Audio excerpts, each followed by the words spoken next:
¿Qué tal, hermanos? Sean todos bienvenidos a esta cuarta entrega de esta miniserie documental titulada Cómo descubrí el misterio de la Trinidad. En esta cuarta entrega vamos a ver la segunda parte de lo que nos presenta el hermano José Luis Gómez acerca de los cambios que se fueron perpetrando en la Iglesia Adventista, el control por los testimonios, bueno, lo que venimos viendo, ¿no?, de la entrega pasada. Esperamos que esta entrega sea de bendición para ustedes. Le agradecemos a José Luis Gómez por su participación y queda la pregunta, ¿no?, que les voy a hacer antes de que comencemos con esto, y gracias a todos los que participan en el chat durante el estreno de este documental. Para nosotros es una bendición ver sus comentarios en el chat. Les voy a hacer una pregunta también a todos los que están en el chat y a todos los que vean este video después del estreno, para que la dejen en los comentarios. Esta es la cuarta parte, pero ¿será la última parte de esta miniserie? Bueno, eso se los preguntamos a ustedes. ¿Será la última parte? Está el deseo, está el plan de que nos podamos juntar Daniel Cúcaro, un servidor, José Luis Gómez y también el hermano Rogerio Bussi, para charlar sobre esto que hemos presentado en estas 4 entregas y aportar quizá algunos datos más para poder grabar, Dios mediante, una quinta parte participando todos juntos. ¿Qué les parece a ustedes? ¿Les gustaría que estemos respondiendo preguntas y acotando algunos datos más sobre este tema? Déjennos saber en los comentarios y en el chat qué les parece esta idea de hacer una quinta parte de esta miniserie. Bueno, vamos a ir entonces ahora sí a la parte de José Luis. Estén atentos porque realmente todos los datos que se presentan son imperdibles. Tanto esta presentación como la anterior no tienen desperdicio, así que esperamos que sea de bendición para cada uno de ustedes. Los leemos en los comentarios y los leemos en el chat. Comencemos entonces con el hermano José Luis. ¿Qué tal, Emmanuel? Como siempre es un placer poder compartir estos momentos contigo y con tus seguidores, y esperamos que la presentación, la segunda presentación de estos datos históricos que son desconocidos por la inmensa mayoría de los miembros de la Iglesia Adventista, puedan conocerlos y analizar las consecuencias que de ellos se derivan. Hoy vamos a hacerlo de una manera especial, concentrándonos en el libro La contienda por el legado profético, tramas en el conflicto por el control de las publicaciones de Ellen G. White desde el año 1930 al 39, escrito por Gilbert Valentine. Bueno, antes que nada voy a ponerte un par de archivos donde puedes compartir con todos aquellos que estén interesados algunas de las citas, bueno, en realidad todas las citas que voy a mencionar, y algunas más para que aquellos, como digo, que tengan un interés especial puedan profundizar y estudiar el tema con un poco más de profundidad, ¿vale? Decir que el autor tenía un acuerdo con una universidad que lo iba a editar en Estados Unidos, pero que después de 3 años de incumplimiento, por las circunstancias que fueran, no voy a pensar mal, finalmente decidió hacerlo, creo recordar que era en Tailandia, en otra universidad donde él estaba haciendo precisamente la tesis y demás, ¿vale? Para que no quede absolutamente ninguna duda de cuál es la intención de este historiador, al menos el libro se basa en una parte importante de la historia de la Iglesia Adventista, y que supuso un trabajo importante por parte de él de ir a las fuentes, revisar las minutas, los acuerdos, las actas, etcétera, etcétera, etcétera. Para mí es muy importante que entendamos este punto, en el sentido de que no es su intención, a pesar de los comentarios que vamos a ver que hace después acerca de Arthur G. Daniels, acerca de Williams A. Spicer y acerca de Wilcox, como digo, que no haya ninguna duda que no es su intención atacarlo, más bien todo lo contrario, ¿verdad? Y quisiera aclarar este punto antes de empezar propiamente la presentación de hoy. Dice, después de ser, en la página, estoy leyendo la página 21, después de ser retirado de la presidencia de la Conferencia General, Daniels había aceptado, esto de había aceptado a mí me hace gracia, el papel de secretario de la Conferencia General bajo William A. Spicer. Digo había aceptado porque él había estado de presidente 22 años y Spicer de su secretario 20 años. Y cuando, ahora veremos qué es lo que ocurre, aunque ya lo mencionamos en el capítulo anterior, a Arthur G. Daniels le cuesta el puesto la intervención especial de Jackson S. Washburn en las elecciones de 1922 y lo que hacen es simplemente cambiarse los puestos. Dice, sin embargo, durante bastante tiempo le resultó difícil no sentirse amargado por las tácticas de política, ojo al calificativo, calumniosa y la dañina campaña de desprestigio por parte de sus enemigos que precedió a la sesión de San Francisco de 1922. Panfletos con acusaciones falsas habían sido ampliamente distribuidos por J. Jackson S. Washburn, un pastor conservador de la Columbia Union, y había habido un intenso cabildeo abierto en su contra por parte de pastores fundamentalistas en la sesión. Aquí lo de pastores fundamentalistas, no sé si se refiere a Washburn o a Washburn y algunos otros colegas, luego lo veremos, que politizó el proceso y empañó a toda la sesión. Bueno, luego añade que es, con diferencia, la sesión de conferencia general más polémica que se dio a lo largo de la historia. Muy bien, entonces aquí queda perfectamente claro que bajo su perspectiva las acusaciones que se realizaron contra Arthur G. Daniels y que le costó el puesto eran completamente falsas, etcétera, etcétera, etcétera. No voy a poner mucho tiempo, pero sí que me parece importante aclarar este punto para que luego, cuando veamos los comentarios que hace extraído de actas y demás sobre Daniels y algunos de sus colaboradores, que tengamos claro que la intención del autor no es ni muchísimo menos atacarlo. ¿Vale? Leo. Jackson S. Washburn, 1863-1955, era un ministro adventista jubilado y él y su esposa eran amigos de Elena y de Jaime White.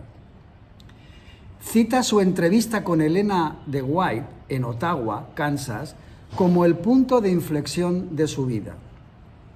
Fíjense ahora lo interesante de los datos que dice. Se convirtió a través de John Neville Andrews a los 11 años.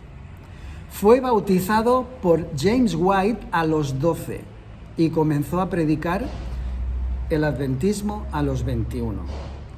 Conocía muy bien su Biblia en más de un sentido. En 1918 podía recitar Apocalipsis, Romanos, Santiago y Segunda de Pedro. Para 1948, es decir, 30 años después, había memorizado todo el Nuevo Testamento y estaba comenzando con Isaías. Estos datos bibliográficos para mí no tienen desperdicio, porque conecta a Washburn con Elena White, con su marido y con nada menos que con John Neville Andrews. Conocía de primera mano Washburn los comentarios y la teología, no solo de Elena White, sino de los pioneros. Él era uno de esos pioneros, digamos, en transición. En 1921, yo tengo la carta, pero está en inglés, si alguno de tus colaboradores lo desea, la puedo compartir con ellos, con mucho gusto. Escribió una carta a F. M. Wilcox denunciando la aceptación de la doctrina de la Trinidad como un serio revés para la Iglesia. Wilcox fue el primer responsable de introducir la palabra Trinidad en las creencias fundamentales de la Iglesia. Y tengo que añadir que eso se hizo absolutamente sin ningún voto. Y si no recuerdo mal, fue en 1931. Este hermano era uno de los editores de la Review and Herald, y por su cuenta, sin contar con la aprobación, ningún voto ni nada, simplemente puso el voto en la revista, puso el principio, y es la primera vez que aparece la palabra Trinidad en nuestra denominación. Muy bien. Dicho esto, para que quede constancia de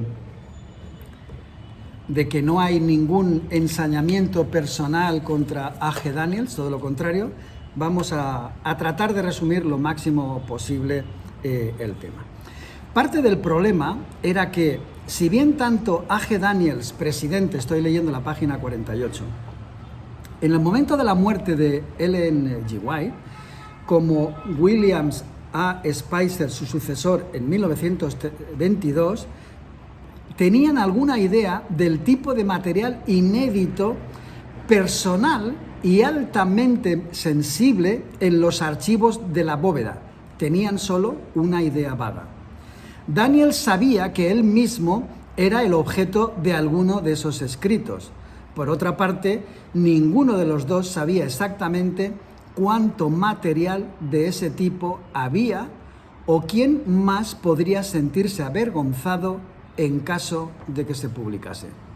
Como vamos a ver, después de la muerte de Ellen G. White, se produce un intento por parte de los dirigentes de Conferencia General, y hoy vamos a ver algunos datos que realmente nos deberían avergonzar. Nos deberían avergonzar por partida doble.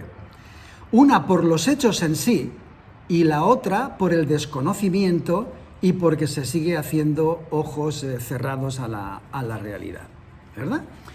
Dice, de acuerdo con una fuerte tradición familiar, se ejerció una intensa presión sobre Williams Clarence White para que firmase el acuerdo mutuo de 1916 con posibles veladas amenazas si no lo hacía. Es decir, cuando muere Elena White, los dirigentes de Conferencia General intentan por todos los medios bloquear cualquier publicación de los escritos de Elena White. Y la familia White eran los testaferros, ¿vale? Y ahora veremos la articulación de cómo llevaron a cabo sus planes, ¿vale? Lo que está claro es que no querían, bajo ningún concepto, que esos escritos de la profetisa, salieran a la luz. En efecto, debido a las extremas exigencias financieras, el testamento, como observa Nix, había sido en gran medida abrogado legalmente. En efecto, el estate había sido vendido a la Conferencia General, que tenía los recursos para pagar a los acreedores miembros de la Iglesia. Eso era algo que no podía esperar, en un tema muy delicado y vergonzoso. Voy a explicarle con palabras que se entiendan perfectamente qué era ese tema vergonzoso. Elena White, durante su ministerio, financió de su propio bolsillo instituciones, hospitales, universidades, centros educativos, centros de salud, ¿vale? Y lo hacía tomando préstamos de hermanos que creían y tenían totalmente confianza en ella y que ella devolvería a través de lo que aquí llaman las regalías. Es decir, en español esa es al menos en España no es una expresión conocida, ¿vale? Los ingresos que iban a reportar la venta por los derechos de copyright, de derechos de autor, de los libros que ella estaba publicando, ¿vale? Bueno, entonces, cuando ella muere, hay unas deudas que hay que devolver a los hermanos, y aquí los administradores de Conferencia General ven una puerta abierta, y lo que digo lo vamos a ver después, ¿vale? En las palabras del mismo auditor de la propia Conferencia General, ¿vale? Donde destapa este entuerto, ¿vale? Por lo tanto, página 52, en los años inmediatamente posteriores a la muerte de Ellen White, el liderazgo de Washington adoptó una postura que podría denominarse negligencia benigna hacia Elmshaven y su labor. Elmshaven era donde estaba la residencia de Elena White en California, ¿vale? Como consecuencia, William Clarence White se sintió cada vez más frustrado.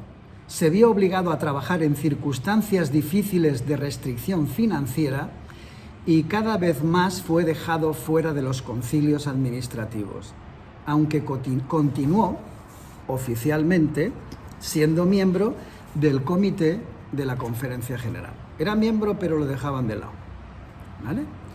Como se desprende claramente de las actas de la Junta citadas anteriormente, los fideicomisarios Daniels, Wilkins y C.H. Jones de la Pacific Press opinaron que después de la muerte de Ellen White, la bóveda de manuscritos simplemente debería de cerrarse. Spicer, como presidente de la Conferencia General que siguió a Daniels, aparentemente pensaba lo mismo y adoptó la misma política. Página siguiente, 53. De hecho, parece que tomaron una postura proactiva para desalentar la liberación de escritos inéditos. En algún momento antes de la muerte de Arthur White, en una entrevista, Arthur White era el hijo de William Clarence White. En una entrevista con George Knight y Robert Olsen, White relató una ocasión en la que tanto A.G. Daniels como William A. Spicer entraron en la oficina de William Clarence White en Elmshaven y amenazaron que si había más publicaciones de material, actuarían para recortar su salario de la Conferencia General. El acuerdo que llegó Conferencia General era, vale, nosotros nos hacemos cargo de pagar a los acreedores, porque es vergonzoso que exista esta deuda, ¿verdad? Y que los hermanos hayan sido dañados financieramente, y a cambio nosotros nos haremos recibiremos los derechos de autor que estaban legalmente transferidos a la familia, a Williams Clarence White y sus hermanos y demás, y haremos ese pago. Luego ahondaremos más a fondo en el informe del auditor de Conferencia General. Fíjense lo que dice. Daniels argumentó que la Conferencia General debería tener posesión y control de toda la biblioteca. Posesión y control de toda la biblioteca. No había nada parecido, dijo, en ningún otro lugar de la denominación, así como los materiales de la bóveda y otras propiedades del estate, como las placas de impresión. Señaló que, hasta el momento, el hijo de William Clarence White, Arthur, que se había unido al personal de Elmshaven en 1929, todavía era demasiado joven para asumir los deberes de su padre. Miren, a mí esto me parece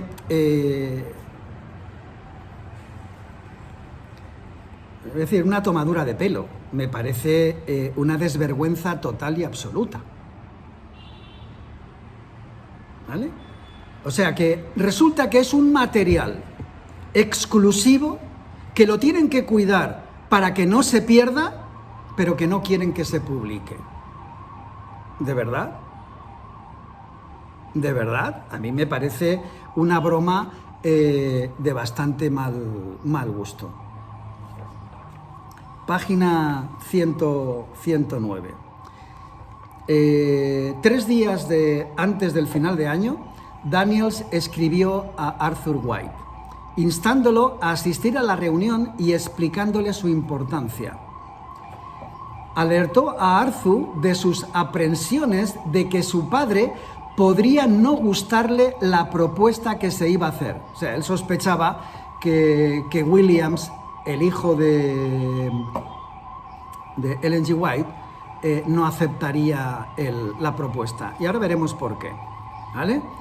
Tengo algunos temores, cita literalmente, de que su padre se sienta algo intimidado con respecto a algunos detalles del acuerdo, le escribió, señalando que se les estaba extendiendo la oportunidad de considerar cuidadosamente el acuerdo y proponer cambios que si le parecían esenciales o necesarios. Quiero que todos los arreglos se perfeccionen y resuelvan mientras su padre esté vivo, pero, por supuesto, quiero su aprobación total, agregó. Pareciera claro que Daniel sabía que William Clarence White necesitaría ayuda para poder aceptar los nuevos acuerdos que se estaban proponiendo. Y esta ayuda, Daniels estaba tratando que fuera a través de su hijo. Vamos a ver quién era William Clarence White, para ponerlo en contexto y saber con más detalle de qué estamos hablando, ¿vale? William Clarence White nace en 1854 y vive hasta 1937. Supongo que Manuel estará pasando las presentaciones. En Mensajes Selectos, tomo 1, en la página 62, como saben depende de la edición, párrafo 1, párrafo 3 y párrafo 4, hay unas citas de Ellen G. White que son más que aclaradoras. Dice: también se me mostró que mi hijo William Clarence White debía ser mi ayudante y consejero, y que el Señor colocaría sobre él el espíritu de sabiduría y ecuanimidad. Se me mostró que el Señor lo guiaría y que no sería descarriado, porque reconocería la dirección y orientación del Espíritu Santo. Párrafo 3. Pondré mi espíritu sobre tu hijo y será fortalecido para hacer su obra. Tiene la gracia de la humildad. El Señor lo ha elegido para efectuar una importante parte en su obra. Para ese propósito nació. Yo no tengo tiempo de entrar a comentar estos párrafos, pero les rogaría, les sugiero, que luego con más tiempo, como la conferencia se va a grabar, que vayan y revisen estas citas y mediten en ellas. En el párrafo 4 de la misma página de Mensajes Selectos, tomo 1, este mensaje me fue dado en 1882 y desde entonces he estado segura de que la gracia de la sabiduría le fue dada. Más recientemente, en un periodo de perplejidad, el Señor dijo: te he dado a mi siervo William Clarence White y le daré juicio para que sea tu ayudante. Le daré habilidad y entendimiento para que proceda sabiamente. Volvemos al libro. Página 113. La reclamación de las regalías por el White Estate era un principio muy importante para White, para William Clarence White, y era fundamental para su contrapuesta. Bueno, aquí el autor, yo he puesto ahí las páginas escaneadas, no he querido pasarme, en fin, les recomiendo que compren el libro porque además es muy económico, ¿vale? y lean todo el libro y toda la biografía y lo que realmente ocurrió en ese periodo, ¿vale? Aquí hay un conflicto de intereses. Conferencia General, queriéndose hacer con los derechos de autor, con los ingresos por la edición de esos libros, no queriendo que se publicara absolutamente nada más, ¿vale? Y que en todo caso lo que se fuera a publicar debía ser con el consentimiento de Conferencia General. Es decir, Conferencia General se iba a poner a sí mismo como el censor del reino, ¿vale? O sea, aquí el filtro va a ser lo que nosotros digamos. Vosotros no podéis publicar nada sin nuestro consentimiento. Nosotros tenemos los derechos y el control total y absoluto, ¿vale? Bueno, en este conflicto de intereses, dice, la reclamación de las regalías de los ingresos por el White Estate era un principio muy importante para White y era fundamental para su contrapropuesta. Creía que el control sobre tales recursos financieros era vital para que el White Estate pudiese funcionar como una entidad genuinamente independiente, más allá del control de la Iglesia. No olvidemos, ¿vale?, que Elena White había escrito duras palabras y grandes críticas, tanto en privado como en público, contra estos mismos dirigentes, ¿vale?, que ahora intentaban coartar la publicación y que no se supiera nada de estos escritos inéditos, ¿verdad? En términos de comportamiento organizacional, el control de las finanzas hubiese establecido a la organización sobre su propia base de poder sustancial y le habría dado una autonomía efectiva. Parece que la gente de la Conferencia General también se dio cuenta de eso y temía que permitir que la organización pudiese controlar completamente sus propios ingresos y gastos, lo cual la convertiría en una organización, página 114, paraeclesiástica separada, le daría a la Conferencia General poco margen para controlar su trabajo si en el futuro su independencia se convirtiese en un problema. Esto es lo que dice el autor, que antes defendía a Arthur G. Daniels de los ataques de Washburn, que, como recordarán en el primer capítulo, se producen precisamente cuando organiza esa conferencia bíblica en 1919 en secreto y además prohíbe que se hagan públicas las deliberaciones de tal congreso, ¿vale? En las consideraciones estructurales organizacionales, la cuestión del control de los recursos financieros es de fundamental importancia para establecer una posición de poder. En ese tema central, William White claramente perdió la contienda. Los ingresos generados por las publicaciones continuarían siendo controladas por la Iglesia a través de la Conferencia General. Página 129, último párrafo. Después de adoptar el nuevo documento operativo de 6 pasos, los fideicomisarios dirigieron su atención a la acumulación de publicaciones de manuscritos no aprobadas y al amplio recurso de documentos de estante ya preparados. Es decir, hasta lo que estaba preparado no lo querían que se publicara.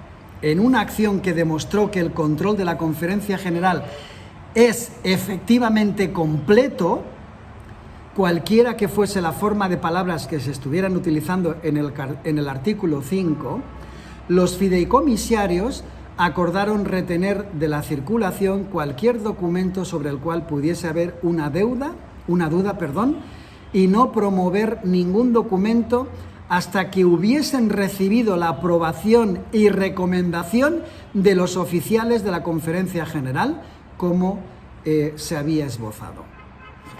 No podía estar más claro. Ahora viene el segundo capítulo.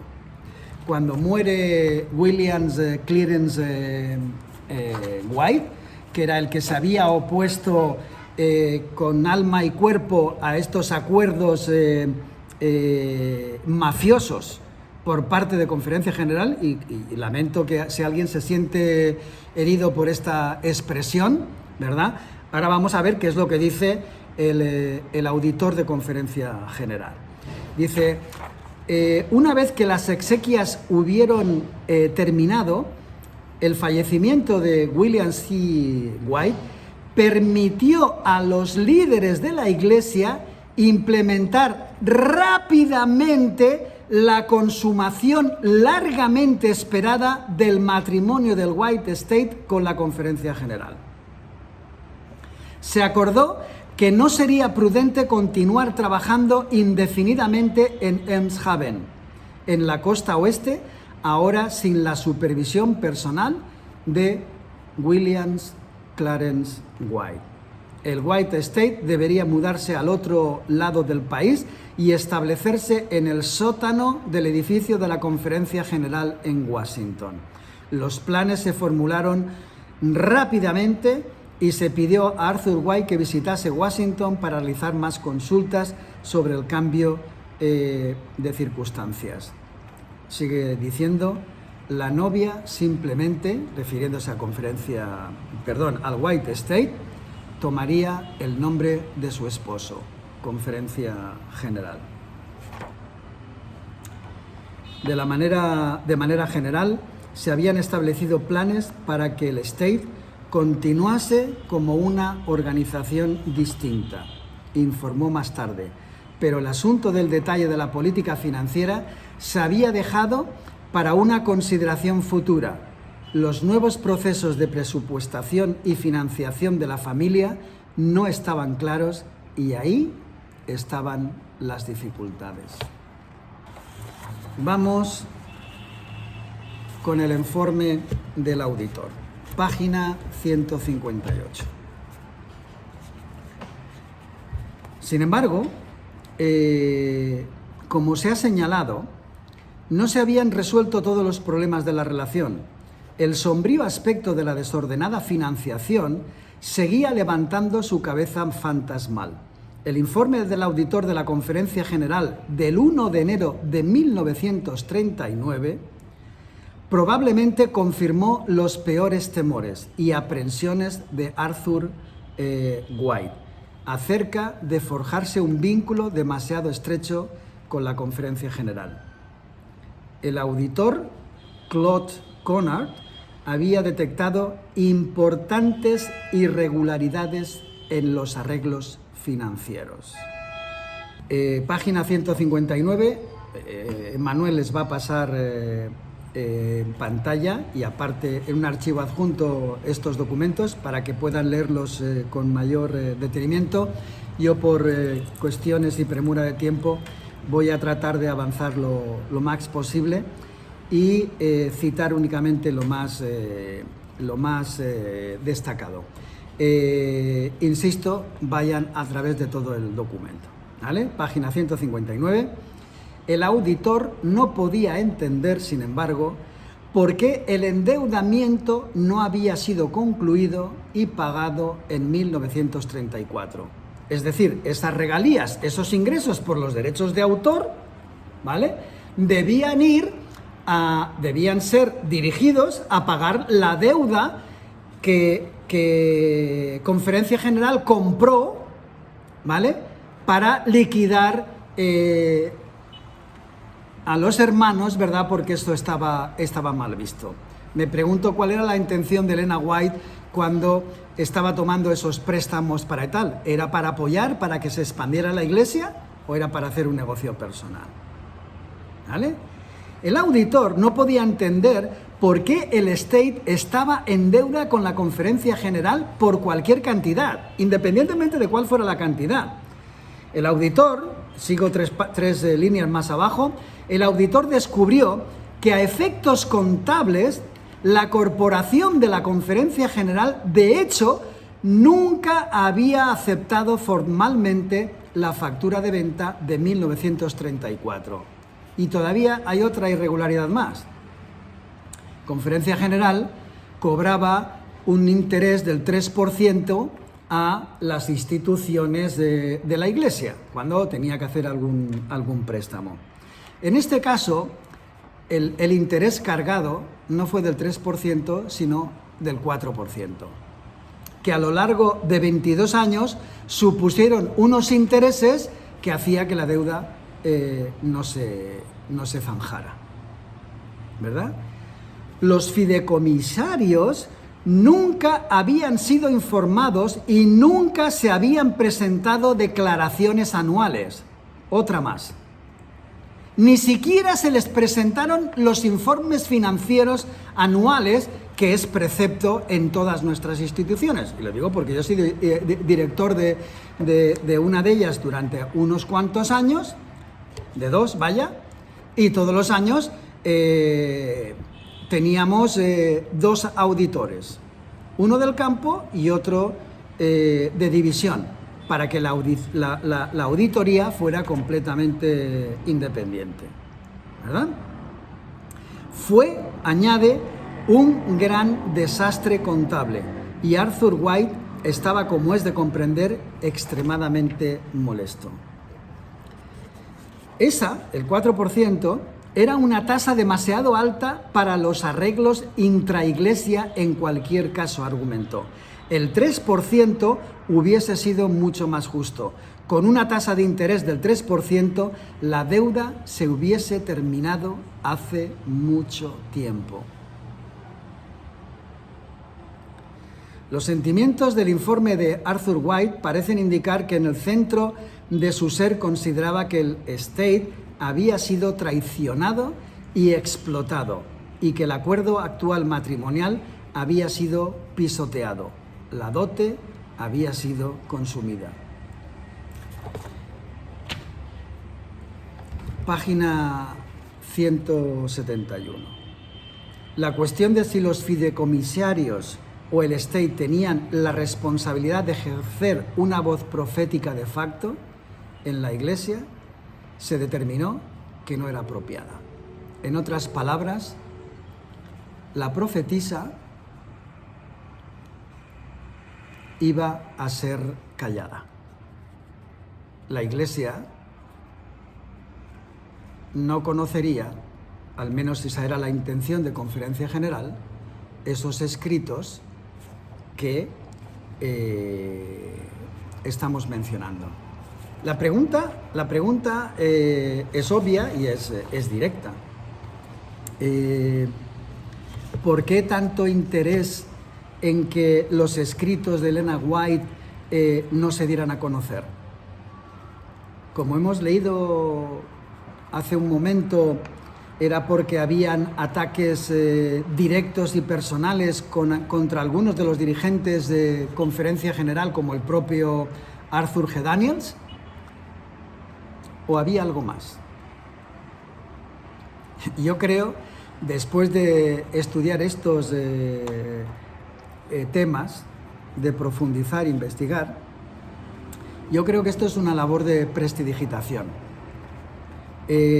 Aquí el objetivo no era que no se conocieran los ataques a Daniels y demás, sino era uno muy distinto, ¿vale? El objetivo, como vamos a ver, al menos es mi opinión, era cambiar nuestras doctrinas. ¿Sabía la profetisa del Señor cuáles iban a ser los acontecimientos que ocurrieran poco después de fallecer? Tal y como leímos en la anterior presentación, en el mes de febrero, marzo de 1915, muy pocos meses antes de morir.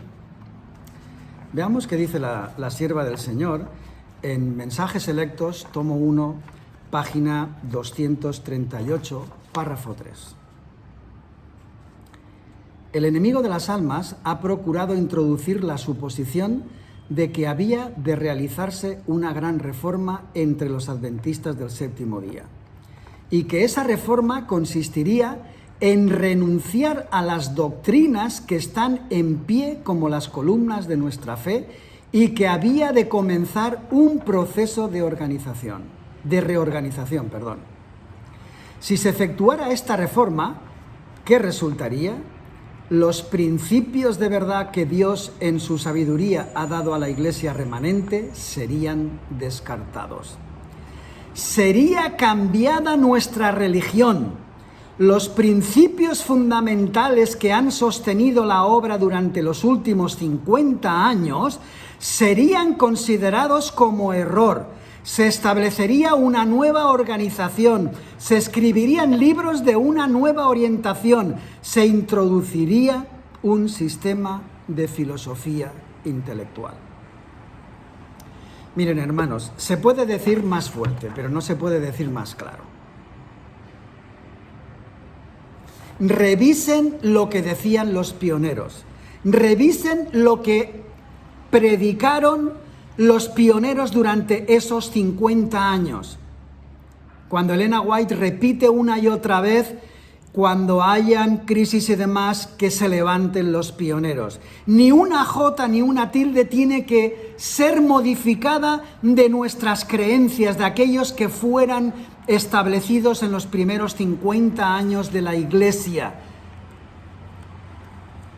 con la orientación, con la revelación, con la inspiración por parte del Señor. Miren, es que es tan claro, porque además la manipulación es brutal. Cuando dicen algunos, la mayoría de los pioneros eran, o algunos de los pioneros no, eran todos los pioneros, como dijo Daniel en las presentaciones anteriores, que me presenten una declaración de uno de los pioneros declarándose trinitario. Todo lo contrario, eran totalmente antitrinitarios y provenían de iglesias que eran trinitarias, la inmensa mayoría de ellos. ¿A qué estamos jugando?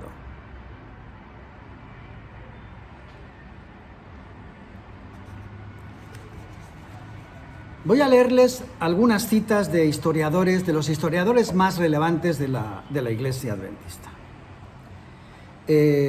Barnes, 2006. El desarrollo de la doctrina de la Trinidad demuestra que algunas veces cambios doctrinales requieren el paso de una generación. Para los adventistas del séptimo día, costó más de 50 años, más de 50 años, que la doctrina de la Trinidad se convirtiera en norma. Claro, tenían que morir todos los pioneros. Tenían incluso que morir aquellos que habían estado en contacto, que habían sido bautizados y que habían sido adoctrinados por los propios pioneros. Había que borrar todo rastro de la historia. Esta declaración que voy a leer a continuación sería suficiente para que la inmensa mayoría se pusiera de rodillas y pidiera la dirección del Espíritu Santo, el Espíritu de Cristo. Fíjese lo que dice George Knight, profesor en Andrews University. Declaración de 1993. La mayoría de los fundadores de la Iglesia Adventista del Séptimo Día no podrían unirse hoy a la Iglesia si tuviesen que suscribir las creencias fundamentales de la denominación.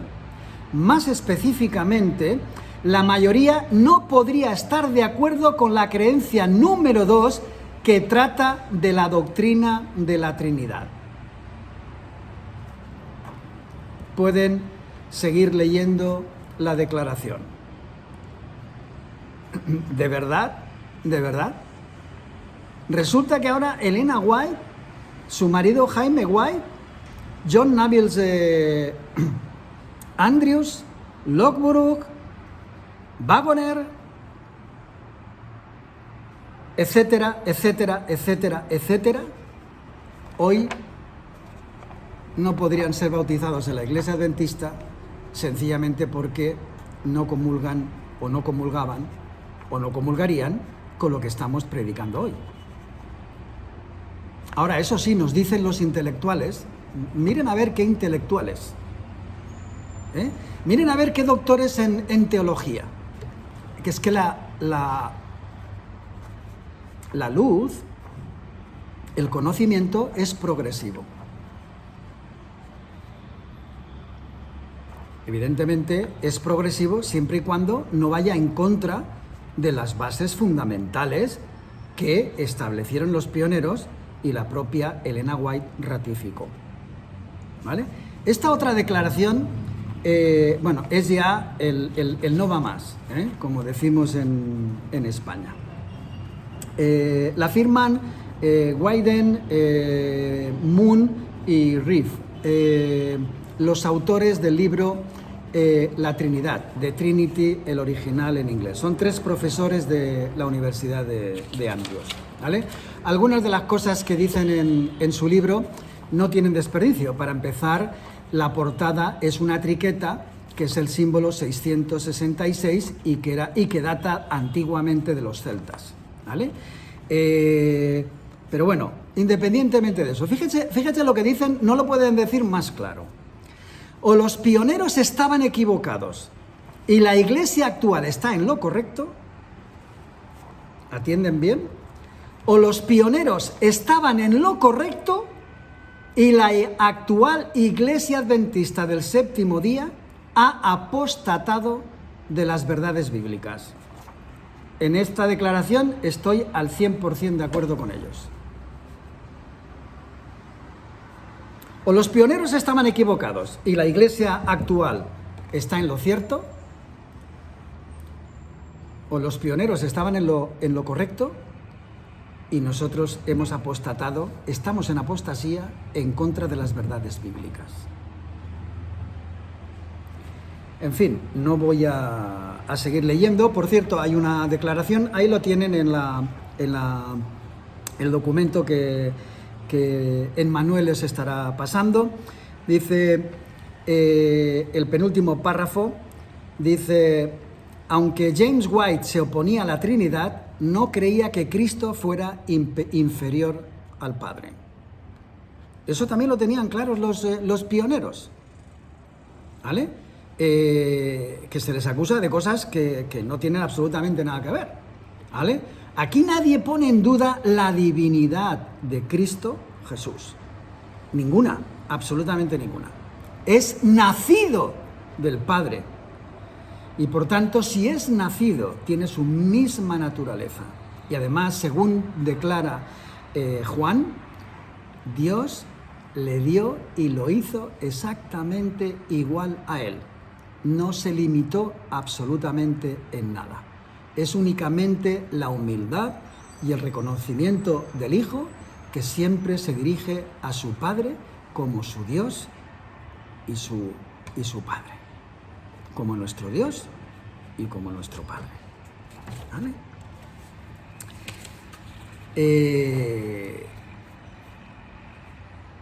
¿Tiene sentido el hackeo que se realizó al White State por parte de estos hackers? ¿Tiene sentido ahora?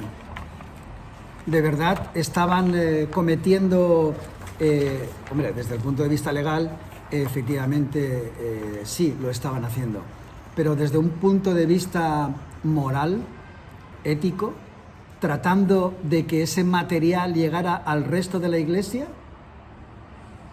Yo creo que hay que darles las gracias, porque gracias a ellos tenemos conocimiento de un material que de otra manera difícilmente hubiera sido publicado.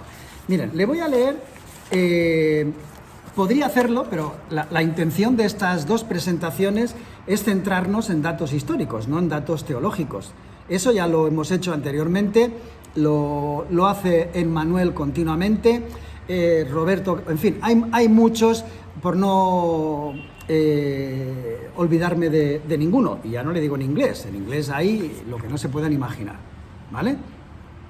Le voy a leer en la acotación 49 que he puesto en los documentos 4 declaraciones. Aquellos que se consideran trinitarios seguro que sacan un montón de textos donde dice la tercera persona de la divinidad, etcétera, etcétera, etcétera. Pero la pregunta es muy sencilla, ¿vale? ¿Cómo encajan eso de la tercera personalidad, ¿vale? Con las citas que le voy a leer? Y la pregunta más importante, ¿ustedes creen que si estas citas hubieran sido de conocimiento público, nos hubieran metido el gol que nos han metido con la Trinidad? Miren la primera. Está en mensajes liberados, desclasificados, tomo 14, página 84, párrafo 3. El Espíritu Santo es el Espíritu de Cristo. Punto. No es un tercer ser, no es una persona diferente al Padre y al Hijo. Es el Espíritu de Cristo, que es enviado a todos los hombres para darnos la suficiencia, que a través de su gracia podemos ser completos en Él. Mismo volumen, 14, página 23, párrafo 3. Esta es muy interesante porque habla precisamente de esas dos naturalezas, la divina, Cristo, y la humana, Jesús. ¿Vale? Estorbado por la humanidad, Cristo no podía estar en cada lugar personalmente. Por lo tanto, para ventaja de ellos, los discípulos, Él debería abandonarlos para ir a su Padre y enviar el Espíritu Santo. ¿Quién es el Espíritu Santo? Su Espíritu, para ser su sucesor en la tierra. El Espíritu Santo, para que no quede absolutamente ninguna duda, es Él mismo desvestido de su personalidad humana e independiente de ella. Yo pregunto, hay una pregunta que suele hacer cuando el estudio del Parácletos, ¿verdad? Que Juan es el único que utiliza la expresión Parácletos, y lo hace, evidentemente, en el Evangelio de Juan y en las epístolas de Juan. Entonces, si es el único que utiliza la palabra Parácletos, la explicación no tiene vuelta de hoja, sobre todo cuando dice, y si alguien hubiere pecado, Parácletos, abogado, tenemos para con Dios el Padre a Jesucristo. No hay una tercera, es el mismo. Es el mismo. ¿Vale? La pregunta es, si el Espíritu Santo es un ser diferente del Padre y el Hijo, ¿por qué tenía Jesucristo, que ascender y presentarse delante del Padre para que viniera el otro? Es que es de una lógica tan aplastante que no merece un estudio teológico en profundidad para entenderlo, ¿vale? Si la condición era que el Padre, que Jesucristo tenía que presentarse al Padre y entonces enviar su Espíritu, evidentemente el Espíritu Santo no es otro que Él mismo, desvestido de su personalidad humana, es decir, el Espíritu de Cristo que recibe a la vez de su Padre y que nosotros recibimos del Padre a través de Cristo, ¿vale? Él se representaría a sí mismo como presente en todos los sitios por su Espíritu Santo, porque todo lo que proviene del Padre y del Hijo es santo, por eso su Espíritu es santo, como Él omnipresente. Ahora sí, sin ser limitado por su presencia física, podía estar en todas partes de nuestros corazones. Queremos el Espíritu Santo, que es Jesucristo. Queremos el Espíritu Santo, que no es ningún otro, que es Jesucristo. La cita del Youth Instructor es: el Padre y el Hijo deben ser exaltados. Si el Espíritu Santo es un Dios y además es igual y coeterno con el Padre y el Hijo, ¿por qué no debe ser adorado? Que por cierto es lo que dicen estos tres autores de la Universidad de Andrews en el libro La Trinidad. Y además tengo que decir que en este caso, claro, tienen razón. Si el Espíritu Santo, si el Padre es Dios, el Hijo es Dios y el Espíritu Santo es Dios, y son coeternos y son coiguales, entonces ¿por qué no el Dios, el Espíritu Santo, no puede ser adorado? Pues parece ser que Elena White lo tenía muy claro, ¿vale? El Padre y el Hijo solo deben ser exaltados, adorados, como creadores. ¿Saben? Un detalle interesante, bueno, en fin, podríamos estar hablando horas y horas y horas sobre todos estos temas, ¿vale? En Manuscript Release, que significa en inglés, la traducción al español sería manuscritos liberados o desclasificados, algo que ha sido antes bloqueado, que ha sido puesto bajo cerrojo, es cuando se desclasifica, ¿vale? En inglés van por 21 libros, 21 tomos, y más 6 que son de un tamaño más pequeño. ¿Saben cuántos hay editados en español? 6. Y disponibles en la biblioteca, en internet y demás, solo 3. Revisen cuál es la membresía que habla español entre Interamérica y Sudamérica y comprobarán que es mucho mayor que la de en inglés. ¿De verdad? Con los medios actuales no se podía haber hecho un esfuerzo para que este material de incuestionable valor fuera a parar a los hermanos? Yo personalmente le tengo que dar las gracias a los hackers, y pueden ir a la presentación anterior y leerla, o incluso ahora la habrá pasado también en Manuel, para que lo vean. Mire, le voy a pasar otra, que es la cita 50, ¿vale? Ahí hay una comparación de la deidad y la Trinidad en la Biblia y en los testimonios. Curiosamente, el Espíritu Santo, llamado un ser, no aparece ninguna vez en la King James Version ni en los testimonios. El Espíritu Santo, llamado un Dios, no aparece ni una sola vez en la King James Version ni en los testimonios. El iluminado de Leroy Eric Froome, que se tuvo que ir a proveer de material fuera de la iglesia entre los paganos, ¿verdad? No se enteró que en los escritos de Elena White había nada más ni nada menos que más de 37.000 citas al Espíritu Santo. Según él, prácticamente, excepto alguna referencia invaluable, claro, esas que puso él de la tercera persona de la divinidad, no había nada. ¿Vale? En fin, miren las estadísticas y compruébenlos, porque esto lo que he hecho yo ha sido simplemente meterme en la página oficial de la Iglesia, Ellen G. White Writings, y buscarlo. Sin embargo, Dios el Espíritu Santo no aparece ninguna vez, Dios el Espíritu ninguna vez, Dios el Hijo ninguna vez, Dios en 3 personas ni una sola vez, Trinidad ni una sola vez, Dios triuno ni una sola vez, coigual ninguna, coeterno ninguna, consustancial ninguna, primera persona ninguna. Tenía razón Elena White cuando decía que filosofías serían introducidas en la Iglesia que cambiarían nuestra religión.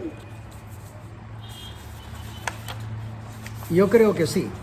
Yo tengo en mi perfil de WhatsApp, tengo una foto, una ilustración que me parece, desde el punto de vista artístico, me parece preciosa, que es el rostro de una mujer dibujado con plantas y con una mariposa.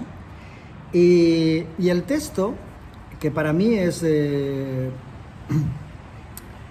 ilustrativo. Dice, no todos los ojos cerrados duermen, ni todos los ojos abiertos ven.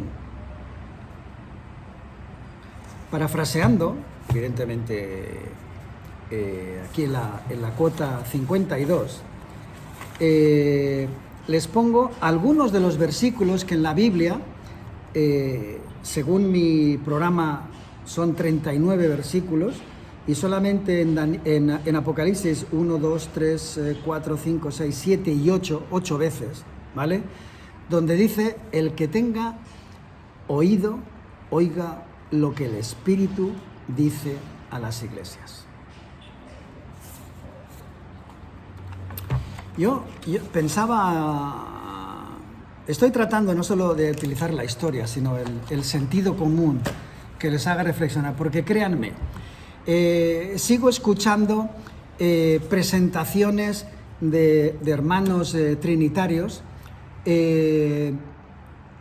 porque no acabo de entender cómo abrirles la mente y que entiendan que esto no tiene nada que ver con... Pero es que además me parece una sencillez. Bueno, yo estuve varios años, o sea que en parte sí que lo entiendo, ¿vale? Para mí, que he reflexionado bastante sobre el tema, hay un paralelo entre la crisis sanitaria que hemos vivido estos años recientes atrás. No voy a citar nada específicamente, ya me entienden, porque no quiero que le cierren el canal a Emmanuel, ¿verdad? Pero que es una reflexión que yo me hacía entonces, ¿no? Recuerdo una vez con un primo mío que le decía, escucha, ¿tú sabes la cantidad de científicos de prestigio universal, premios Nobel de medicina, premios Nobel de diferentes disciplinas, que están diciendo lo contrario de la versión oficial? Y él, con muy buen criterio, me dijo, sí, pero yo no soy científico. Ahora viene un científico y me dice una cosa, y viene otro científico y me dice lo contrario. Yo, que no lo soy, ¿cómo sé quién tiene razón? Yo le dije, es muy sencillo. Es muy sencillo. Porque los científicos que mantienen la versión oficial no dejan que los otros se enfrenten a ellos en coloquios oficiales donde cada uno pueda expresar la ciencia y en qué se basan para llegar a esas conclusiones. Me siguen, ¿verdad? Creo que me explico correctamente. No verán nunca un debate honesto. Yo he visto varios debates, sí, sobre la Trinidad, pero siempre con trinitarios presentes, nunca con antitrinitarios. No se preocupen, que nunca verán un debate donde inviten a cualquier persona, como el propio Emmanuel, Alejandro Pena, Roberto Kolbermatter, Daniel Cúcaro. No lo verán, no lo verán, nunca lo verán. ¿Por qué?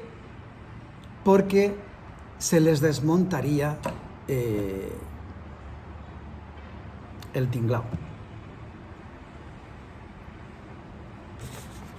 No lo verán, no lo verán. Y esto es algo que les debería hacer reflexionar. Voy a concluir con una cita que, por favor, es una llamada al corazón. No es una cita de condena. Es una cita de Elena White, que por cierto la hace también, de nuevo, en Patriarcas y Profetas. A mí me ha llamado mucho la atención que Elena White dice que para los últimos tiempos los libros que deberíamos consultar son Patriarcas y Profetas. ¿Por qué no Patriarcas y Reyes? Perdón, Profetas y Reyes. No, Patriarcas y Profetas. Daniel y Apocalipsis, el conflicto de los siglos y luego, por supuesto, el deseo de todas las gentes. Patriarcas y Profetas, página 35, párrafo 1. En el juicio final, Los hombres no serán condenados porque creyeron concienzudamente una mentira, sino porque no creyeron la verdad, porque descuidaron la oportunidad de aprender la verdad. Hay solo una verdad. Juan 13:6, Juan 17:3, y podríamos citar muchísimos otros versículos. De tal manera amó Dios al mundo, que ha enviado a su Hijo unigénito, para que todo aquel que en Él crea no se pierda, mas tenga la vida eterna. Y esta es la vida eterna, Juan 17:3, que te conozcan a ti, el único Dios verdadero, y a Jesucristo, a quien tú has enviado. Hoy la Iglesia Adventista cree en algo completamente diferente. Si Dios el Padre, Dios el Hijo y Dios el Espíritu Santo son coeternos, eso significa que no puede haber un Padre y no puede haber un Hijo. Por eso dicen que simplemente son roles, que son metáforas. No se dejen engañar. Vayan y revisen la historia. Nuestros pioneros hoy no podrían ser adventistas.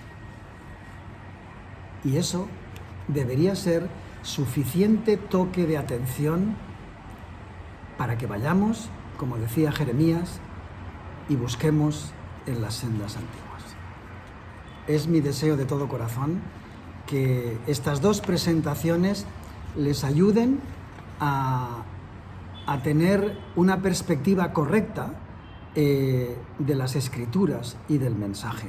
No me crean a mí, por favor, ¿vale? Yo he hecho la labor de investigador, en primer lugar para mí, porque me surgieron dudas y decidí, como los bereanos, estudiar y llegar a las conclusiones. Y ahora las comparto con ustedes con el deseo de todo corazón de que les sirva para poder ayudarles a encontrar la verdad. Es mi deseo de todo corazón para todos ustedes. Muchas gracias. Muchas gracias, José Luis, gracias por tu tiempo, gracias por todo este material que se ha puesto a disposición. Ya saben, todos los que están viendo este video, ya sea en el estreno o lo estén viendo posteriormente, sepan que en el enlace que ustedes ven en la pantalla, en el código QR, en el enlace, que es el mismo enlace que presentamos para la presentación de Daniel Cúcaro en las presentaciones anteriores, están todos los documentos que me proporcionaron tanto Daniel Cúcaro como José Luis Gómez, incluso el artículo de José Luis Gómez titulado El paradigma trinitario en la Iglesia Adventista, que ese es el resumen básicamente de todo lo que él está presentando aquí. Está disponible en PDF también en ese mismo link, así que en ese mismo enlace ustedes pueden encontrar todo el material complementario de estas 4 entregas, y queda pendiente para ustedes, los que nos han dejado los comentarios en el chat, se lo agradecemos, y los que nos dejen los comentarios en el video posteriormente del estreno, se lo agradecemos también.